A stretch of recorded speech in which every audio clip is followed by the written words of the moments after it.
There. So we're going to talk about how to set some goals. Obviously, you have something in mind. There's something you want to achieve, a certain way you want to look, a certain way you want to feel, and that's why you're here. That's why you bought the guide, um, because you want to improve yourself in some way, and you want to gain strength in your life in some way. And so I'm just going to give you a very simple method as to how you can set a realistic goal to make sure that you can use seeking strength as a stepping stone to meet those goals.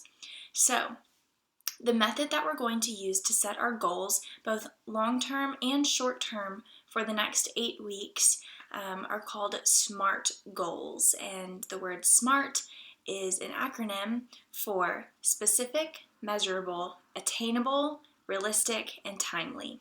So, we're going to break out the next 8 weeks kind of into smaller chunks and then look at the bigger picture. So, what I want you to do is first look at the big picture. What is the main goal that you want to meet, whether it's over the next 8 weeks or the next 8 months or the next 8 years? You can zoom out as much as you need to in order for the goal to feel realistic to you.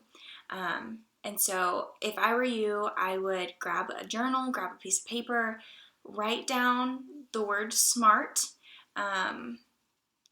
vertically, write out what each of the letters mean, and just really make sure that when you're writing out your goals, that they meet each of those criteria. So, instead of just saying, I want to lose some weight over the next 8 weeks, over this guide, whatever, we're going to say, I want to go down a whole pant size by the end of the 8 weeks.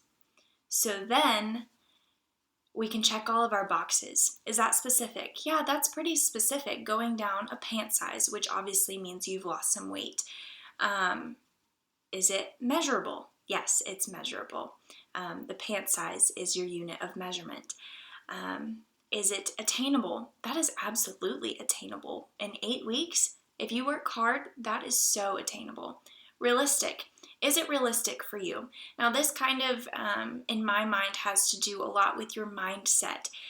Yes, it might be attainable. Yes, you can go to the gym and you can follow the guide and you can work really hard and you can lose that weight, but are you going to? Is it realistic? Are you in the mind space? Are you ready to lose that weight? Are you ready to let go of those snacking habits? Are you ready to let go of the fear of failure in the gym? There's so many different things that you have to be ready to lose that weight. You have to be ready to meet that goal. So is it realistic for you? And then timely. The 8 weeks is our time period for this long-term part. And weight loss is just an example. If you're not trying to lose weight, maybe you're wanting to gain weight, maybe you're wanting to lean out a bit, then tailor those goals to meet what your expectations are of the next 8 weeks.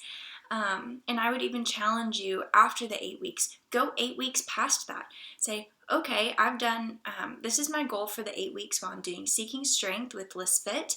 And then the 8 weeks after that, my goal is to continue to be on this healthy track, or to write my own workout guide, or to continue following Seeking Strength for another 8 weeks to see how much further it can get me. So you don't have to just look 8 weeks in the future. If that's all you can look, totally fine. I get it. But if you need to look even farther in order to motivate yourself and feel like you are setting goals in a realistic amount of time, do it. It's totally up to you. So then what we're going to do is we're going to set goals in that same SMART goal format for each of the periodization chunks that I have. So for endurance, for deload, and for strength. I want you to set a goal for each of those training chunks. So for endurance, my goal is to do the max amount of reps suggested in the guide at 85% of my max weight for 3 weeks. The first week I'm going to take it slow, and then the last 3 weeks I'm going to give it my all.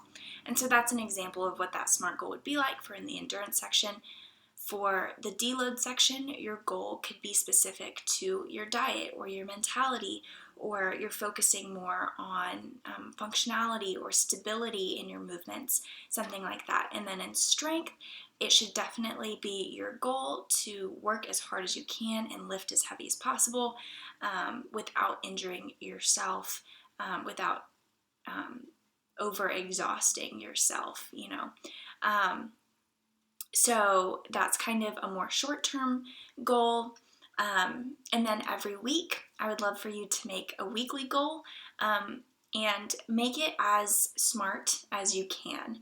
I know that in a week, it can sometimes be difficult to know exactly, what can get done, but I can guarantee you if you can use this SMART method to set a goal, you're more likely to reach that goal, because the SMART method is setting you up with not only a goal, but also a plan. Because you're having to be so specific with the goal, it already kind of lays out a plan for you.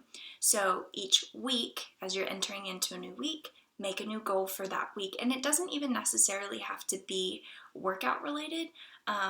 It could be diet related, it could be mentality related, it could be just a way of productivity that you really like. You want to be super productive this week and you just need a goal and a plan as to how to do it. It could be in how you speak to yourself or how you speak to others, how you love others. So really any kind of goal, just the thought process behind us consistently making goals and consistently reaching them is that your self-confidence is going to skyrocket every time you meet a new goal. And that's why it's important to make sure that those goals are attainable and realistic, because if you don't meet them, it can be discouraging.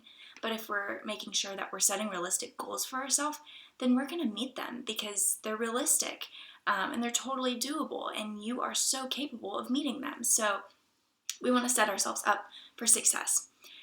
And then the last goal is very, very short term, in the moment. I want you to be really focused, is before you go to the gym or even before you have your gentle movement days. So like if you're just going to do yoga or just go on a hike, but if you are about to walk into the gym, I want you to make a goal for that day.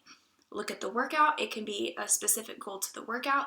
It can be a goal specific to your mentality in the gym. Something like, I'm not going to compare myself to others, or I'm going to only take 60 seconds of rest in between reps instead of 90 seconds so I can continue to push myself. Or even goals like, if I start to be discouraged, I'm going to go and look at something encouraging on my phone, or I'm going to play music that's encouraging to me. So just making those very short-term, in-the-moment goals keeps you focused for during your workout. If you have any questions, or you're really struggling with how to make SMART goals, or if you write down some goals and you just want me to look over them, I would love to just take a picture of them or even type them out and send them to me, and we can go over each part of the SMART acronym and make sure that they fit, because I can promise you this method is proven to set people up for success, and it's been proven to facilitate success, and that's exactly the direction that you're going because you're already here. So if you need help with goals, let me know. Otherwise, have fun goal setting.